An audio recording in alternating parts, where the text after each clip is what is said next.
Mulai dari huruf A hingga D, pemerintah ingin mengubah cara kita memilih makanan.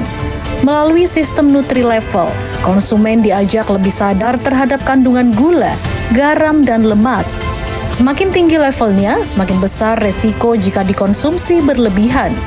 Namun, apakah label ini benar-benar membantu atau justru membingungkan? Di tengah maraknya makanan olahan dan gaya hidup instan, konsumsi gula dan lemak masyarakat Indonesia terus meningkat. Bahkan, penyakit seperti diabetes kini mulai menyerang usia lebih muda. Bagi sebagian masyarakat, NutriLevel dinilai bisa menjadi panduan praktis dalam memilih makanan. Label ini diharapkan menjadi alarm sederhana agar konsumen lebih bijak dalam mengkonsumsi produk kemasan. Ya diperhatikan karena kan demi tumbuh kembang anak ya, jadi ngelihat kadar gulanya tinggi atau enggak gitu. Ya bagus ya menurut saya ya untuk menerapkan kayak gitu. Jadi untuk ya gitu perkembangan anak juga ya kan, untuk masyarakat bagus sih menurut saya mah. Ya kan sekarang banyak itu ya yang kayak diabetes juga, apa tuh namanya yang badannya anak gede itu kan, obesitas iya, jadi pastilah bakal dikontrol masalah gula buat anak. Oh iya, pasti sebelum milih biasanya saya baca dulu belakangnya kandungan gizinya ya, karena kebetulan juga sesuai profesi juga saya ahli gizi, saya kebetulan ya. Itu bagus banget sih, jadinya kan untuk orang awam ya, kalau misalnya kebetulan memang sudah terbiasa baca label gizi kan bisa membedakan ya. Tapi kan untuk masyarakat awam dipermudah dengan adanya NutriLabel itu. Kalau misalkan sesuai dengan kebutuhan, kapan dia mau pilih makanan kemasan yang lebih sehat, itu lebih mudah sih dengan adanya NutriLabel. Oh ya, tentu. Jadi lebih mempermudah ya. Misalkan mau beli minuman manis ya, pasti kita pilih yang kandungan, untuk saya sih pasti pilih kandungan gulanya yang lebih rendah. Dengan adanya NutriLabel itu kan akan lebih gampang kita pilihnya kalau udah dilabelin masing-masing produknya. Namun di balik kemudahannya, NutriLevel juga menuai kritik. Sistem ini dinilai terlalu menyederhanakan kompleksitas gizi hanya dalam satu huruf. Dikhawatirkan konsumen justru salah memahami informasi yang disajikan.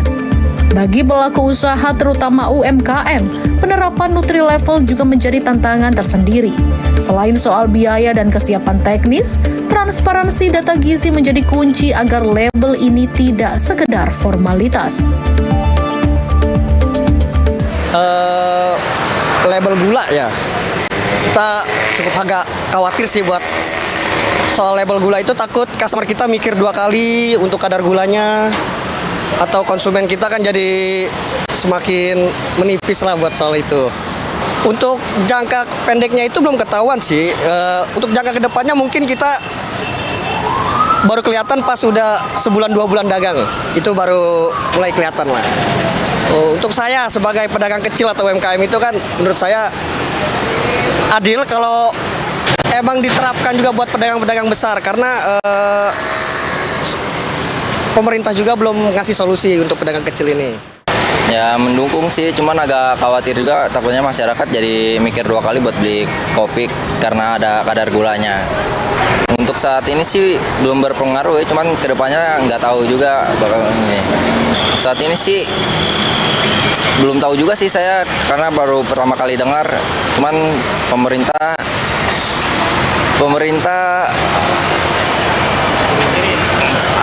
mikirin juga kayak pedagang-pedagang seperti kita ini. Pada akhirnya NutriLevel hanyalah alat bantu, keputusan tetap ada di tangan konsumen untuk lebih sadar, lebih bijak, dan lebih peduli pada apa yang dikonsumsi setiap hari.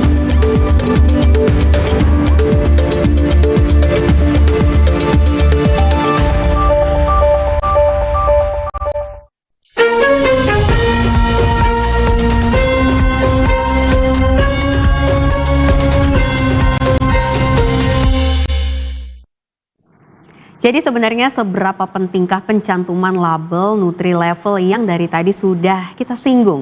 Baiknya kita bicarakan dengan seorang ahli gizi UGM yang menjadi narasumber kita malam hari ini, Bapak Toto Sudargo. Selamat malam Bapak Toto. Selamat malam Mbak Enggi, gimana kabarnya? Alhamdulillah baik. Bapak juga saya harapkan sehat dan juga mengurangi ini konsumsi gula, garam, lemak apalagi setelah diterapkannya Nutri-Level ya Pak ya. Tapi Pak sebagai ahli gizi Baik ya Mbak Pak ya. Enggi. Ahli gizi ini kan mungkin Bapak lebih Ya, memfokuskan kepada kandungan-kandungan apa yang dari tadi kita bahas. Tapi secara baik. kebijakan, apakah sebagai seorang ahli gizi itu juga didengar pendapatnya dalam perumusan kebijakan beberapa waktu yang lalu sebelum disahkan Pak? Baik, terima kasih Mbak Enggi. Jadi amat sangat bijak pemerintah, amat sangat sayang kepada masyarakat dan bangsa. Untuk apa? Untuk melakukan sebuah prevention atau pencegahan sebelum terjadi permasalahan lanjut yaitu tentang kesehatan. Jadi ketika pemerintah membuat desain dengan Nutri-Level seperti ini, jauh hari sebelumnya, bahkan sudah beberapa tahun sebelumnya konsep ini sudah di launching ke masyarakat agar kita bijak terhadap gula, garam, dan minyak. Ya, bukan minyak yang bagus, karena minyak itu yang tidak baik adalah minyak jelantah. Ini yang penting. Gula juga gitu kalau berlebihan. Garam apalagi. Artinya apa? Bahwa pemerintah amat sayang kepada masyarakat untuk apa? Untuk pencegahan daripada mengobati. Jadi insya Allah program-program yang di-launching oleh pemerintah, terutama adalah Pak Menteri Kesehatan, kami sebagai seorang ahli gizi, dietitian, Gajah Mada, amat sangat mendukung apa yang di-launching atau ada apa yang dilakukan kebijakan dari pemerintah, khususnya Pak Menteri Kesehatan. Saya amat mendukung. Lebih baik kita mencegah daripada mengobati. Setuju saya Pak, itu saya sangat setuju. Tapi kan tadi Bapak sempat menyebutkan bahwa ini sebenarnya sudah disosialisasikan sejak beberapa waktu yang lalu ya Pak ya, nggak tiba-tiba gitu ya. Nah ini kalau saya lihat betul. dari keputusan yang tertuang ini dibunyikan bahwa mewajibkan pelaku usaha skala besar menyertakan bla bla bla bla. Nah skala besar ini berarti sosialisasinya kemarin itu bukan UMKM Pak atau yang lebih besar lagi? Baik. Jadi skala besar itu maksudnya gini, ada beberapa perusahaan-perusahaan yang menghasilkan sebuah produk, karena bangsa kami itulah bangsa untuk Indonesia itu yang senang yang manis, yang asin, dan yang gurih. Ini yang kami khawatir sekali. Jadi perusahaan besar itu diajak oleh pemerintah, di sini Pak Menteri Kesehatan, agar apa? Agar bijak dalam penggunaan gula yang tidak terukur dan tidak terkendali itu efeknya jelas. Beberapa penyakit degeneratif akan muncul. Sehingga apa? Sehingga dengan aturan dari pemerintah yang menerapkan penggunaan gula yang terstandar itu adalah menjadikan kita tetap menikmati gula tapi sehat. Tidak merugikan pemerintah, tidak merugikan perusahaan, tidak merugikan UMKM, tidak merugikan pedagang kecil yang untuk produk yang manis dan sebagainya, tapi terukur. Dan kami sangat senang karena apa? Karena sesungguhnya setiap label makanan perusahaan besar itu sudah ada kandungan zat gizinya. Dan satu hal Mbak Enggi, setelah kami tadi itu mengukur 1 sendok makan munjung gula pasir itu sekitar 15 gram. Kalau andai kata per 100 gram gula pasir per 100 gram itu sekitar 387 kilokalori. Andai kata 15 gram berarti sekitar 50,8 gram. Itu baru 1 sendok. Andai kata sehari itu kita mengkonsumsi 4 sendok aja berarti udah 200 gram. 200 gram itu ekivalen dengan 1 piring nasi loh. Waduh, jadi kalau udah minum teh manis, ya kan makan es teh manis gitu, makan nasi lagi, menumpuk-numpuk ya Pak. Itulah makanya tidak pernah disadari. Kami penelitian bersama-sama Koas Kedokteran dari Gajah Mada di tepian Jawa Tengah bagian selatan kabupaten itu masyarakat yang di atas 40 tahun itu tidak merasakan bahwa dia gula darahnya udah tidak terkontrol. Artinya dia udah diabetes tapi tidak merasakan. Karena apa?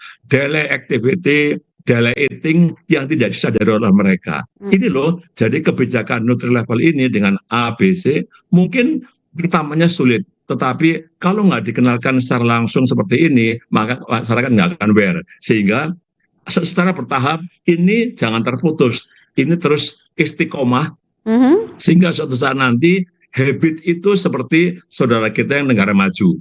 Setiap akan makan bahan makanan kemasan, yang dilihat pertama apa? Pertama adalah labelnya, yang kedua kedaluarsanya. Kalau kita enggak, yang dilihat dulu harganya, baru yang lainnya, kan gitu. Iya. Tapi itu pendidikan. Jadi pendidikan itu secara bertahap akan berubah. Apalagi sekarang anak-anak zaman Gen Z ini, mereka sangat sensitif sekali sekarang dan lebih apa namanya, lebih selektif. Saya yakin itu. Jadi Pak Menteri adalah merencanakan bukan on the spot saat sekarang, tapi merubah habit generasi berikutnya. Benar, saya juga selalu tadi gitu. sempat mendengar bahwa kebijakan ini akan diterapkan bertahap. Mungkin tadi yang Pak Toto sempat sampaikan ya, jadi ada mungkin Ya, Mbak Enggi. PPKM, nanti yang lebih besar lagi. Dan mungkin ini juga sekaligus mematahkan dengan ketakutan para pedagang yang tadi akan kehilangan pelanggan. Mungkin ini sekarang kita balik ke diri kita sebagai konsumen untuk bisa matematika tentang kesehatan kita gitu ya Pak ya. Yang mana yang baik, jangka Mbak Enggi. panjangnya. Kalau Pak Toto sendiri setiap membeli makanan, minuman kemasan, apakah langsung ngecek itu Pak labelnya sebelum ada kebijakan ini Pak? Baik, kami di rumah atau dimanapun juga termasuk yang rigid dalam artian memilih bahan makanan. Itu sudah dikenal oleh teman-teman di kampus. Kami akan menjaga terus Mbak Enggi dengan berat badan yang ideal. Dengan tinggi 175, kami beratnya sekitar antara 70 sampai 73, 75. Jadi memang itu activity selalu dikerjakan. Karena apa? Orang akan percaya setelah kami memberikan informasi gizi bila kami sendiri adalah memang ideal. Tetapi dia kata orang tidak akan percaya, dia kata yang menyampaikan aja masih belum menjadi public attention atau untuk public figure yang gitu untuk ya, Pak, diikuti. Ya, betul Mbak Enggi. Dan kalau Bapak melihat dengan label A sampai D, itu sudah bisa memastikan bagaimana kualitas kesehatan atau kandungan gizinya, apakah ini baik atau tidak, dan gampang dipahami oleh masyarakat awam nggak Pak? Baik Mbak Enggi, pertanyaan sangat bagus sekali. Jadi kami sampaikan tadi bahwa edukasi Nutri-Level ini adalah tadi tuh mungkin segmennya pada orang-orang sudah senior atau sekarang udah di atas 40 mungkin itu sudah terlewatkan, tetapi kami malah generasi Gen Z ini, generasi itu sangat cepat dan saya yakin itu simple sungguhnya yang A sampai B, malah bahkan sebenarnya AB itu kenalkan, yang CD udahlah dikasih tanda silang aja, kalau enggak kita kembali ke arah apa, ke arah A dan B karena aman ya. Tetapi harapan kami sungguhnya adalah produk dalam negeri, maaf sekali dalam negeri, karena produk dalam negeri juga bagus-bagus. Dan satu hal lagi bahwa ketika kita makan adalah kita makan adalah komplement multi food yang akan masuk, sehingga setelah kita melakukan sebuah mengurangi gula, mengurangi garam dan mengurangi minyak, tambah lagi buahnya mulai dikenalkan. Nggak usah buah yang mahal, buah lokal di Indonesia itu bagus-bagus dan non pestisida. Jeruk, pepaya, pisang, nanas, itu kan jeruk-jeruk yang tidak usah disemprot dengan pestisida udah bagus. Terus apa lagi? Sayur itu berlebihan di Indonesia. Tapi kenapa bangsa kami tidak suka makan sayur? Kalau ke sekolah sangunya apa? Teh manis sama gorengan, ya kan digoreng, kan seperti itu. Loh, kenapa? Padahal kalau kita keluar daerah-daerah yang daerah-daerah yang maju, mereka datang ke kampus atau ke sekolah tempat kerja, bawanya salad buah, salad sayur. Ya Allah, mungkin suatu saat kalau pemerintah aware terus seperti ini akan berubah kok. Ya. Masih ingat nggak Pak? Kereta dulu jeleknya setengah mati, tapi hari ini yang paling on time dalam perjalanan adalah pakai kereta. Bersih, menyenangkan. Ya kan itu ya Mbak? Dan jadi bangsa ini tantangan kami negara berkembang ya Pak ya sebenarnya ya. Karena kita harus membereskan fondasinya dulu, dan harapan Bapak pastinya harapan banyak sekali orang nih Pak. Pak, tapi sebelum kita bahas ini lebih lanjut, sebenarnya seberapa maksimal sih kandungan gula, garam atau lemak yang bisa dikonsumsi? Apakah ini segmennya ini berdasarkan ada kadar umur, panjang umurnya, atau dari apa ini Pak? Dari SD, SMP, SMA, dewasa, atau gimana Pak hitungannya? Baik. Jadi kalau kami harus bijak menyampaikannya. Karena apa? Tidak boleh merugikan semua pihak, tapi semua pihak bisa menikmati dengan senang. Baik. Jadi tetap ketemu dengan teh manis, tetap ketemu dengan gorengan, tetap ketemu dengan garam, tetapi harus diimbangi dengan asupan bahan pangan yang lain. Pak Menteri mencontohkan loh, dar dengan telur, dar dengan wortel, dengan ada kata penggantinya nasi dengan kentang, dengan sayurnya. Itu sebuah contoh yang luar biasa. Jadi tetap kita ketemu dengan gula, tetapi tidak setiap minum ada gulanya. Enggak seperti itu. Jadi pagi boleh lah ya. Terus habis activity misalnya kan kita butuh carbohydrate loading, kita minum juga boleh lah gula, kan gitu ya. Tetapi tidak setiap saat air putih diganti dengan gula. Tetap ketemu pagi misalnya sama sore. Tetapi satu hal, gula yang baik. Ya kan gula yang baik harusnya, bukan gula yang berbahaya, tentunya seperti itu. Lalu tipnya apa lagi? Tipnya ketika kita mengkonsumsi gula, garam, dan lemak, terutama minyak jelantah, jangan lupa sertakan kita makan buah Serat dan ya Pak sayur. ya? Itu yang ya kami betul-betul pesan itu ya, dan kami sangat mendukung kebijakannya Pak Menteri yang sangat bijak.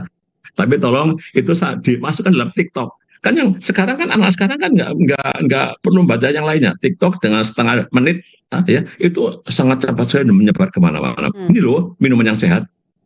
Tetap ketemu dengan ini, tapi yang lainnya bertahap dikurangi. Berarti kesadaran aja ya Pak ya, bertahap dikurangi. Karena kalau kita timbang kemana-mana gula maksimal 50 gram, itu agak susah juga ya Pak. Wah, itu berat, itu stres Mbak. Berat. Ya itu kalau itu menjadikan kita antipati. Tetapi ngurangnya itu gini, misalnya sekarang sebelum Pak Menteri menyampaikan mungkin sehari mungkin bisa sampai 5 gelas. Apalagi sekarang ada teh jumbo kan ya, di tepi-tepi jalan kan banyak sekali kan, sangat banyak sekali. Itu dikurangi. Dari mulai sehari 5 gelas menjadi 4 gelas, menjadi 3 gelas, menjadi 2 gelas dan 1 gelas. Itu yang bijak. Apakah bisa? Bijak karena apa? Kita terus diinformasikan terus di lapangan, Pak Menteri sebagai figur menyampaikan, dan Pak Menteri juga ideal, good looking, enak dilihat, kan gitu. Jadi apa? Oh Pak Menteri itu bagus kok. Itu loh yang kami harapkan. Seandainya pejabat publik seperti itu, Masya Allah, mudah sekali kita akan berubah dari mulai kuratif menjadi preventif dan promotif. Jadi apa? Karena bijaknya penentu kebijakan di level pusat. Baiklah, Pak Toto, terima kasih banyak untuk bincang-bincangnya malam hari ini bersama Garuda TV. Sungguh menyenangkan dan juga informatif. Tetap sehat ya Pak ya. Angie. Selamat malam. Baik, terima kasih. Salam sehat, selamat malam.